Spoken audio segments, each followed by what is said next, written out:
Hello అండి, అందరికీ నమస్కారం. ఒక కప్పు గోధుమ పిండి, అరకప్పు రవ్వ, అరకప్పు రాగుల పిండి, సన్నగా తరిగిన ఉల్లిపాయ ముక్కలు, సన్నగా తరిగిన కొత్తిమీర, కరివేపాకు, పుదీనా, సన్నగా తరిగిన క్యారెట్, సన్నగా తరిగిన పచ్చిమిర్చి ముక్కలు, తగినంత ఉప్పు వేసుకోవాలి, వంట సోడా వేసుకోవాలి.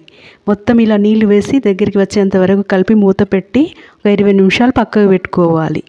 స్టవ్ వెలిగించి బాండి పెట్టి ఆయిల్ వేసుకొని చిన్న చిన్న పునుగులా వేసుకోవాలి. ఈవినింగ్ స్నాక్లా, మార్నింగ్ బ్రేక్ఫాస్ట్లా చాలా రుచికరంగా ఉంటాయి. Healthy food. రాగులతో తయారు చేయడం వల్ల బోన్స్ బలంగా తయారవుతాయి. హెయిర్ గ్రోత్ బాగుంటుంది. పిల్లలకు పెద్దలకు ఇమ్యూనిటీ పవర్ బాగుంటుంది.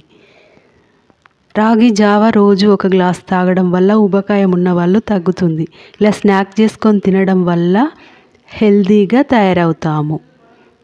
మనం ఏదైనా టిఫిన్ తినాలనుకున్నప్పుడు ఇలా హెల్దీగా తయారు చేసుకొని తినడం వల్ల మన ఆరోగ్యానికి చాలా మేలు జరుగుతుంది. చూడండి ఎంత బాగా వచ్చాయో హెల్దీ రెసిపీ.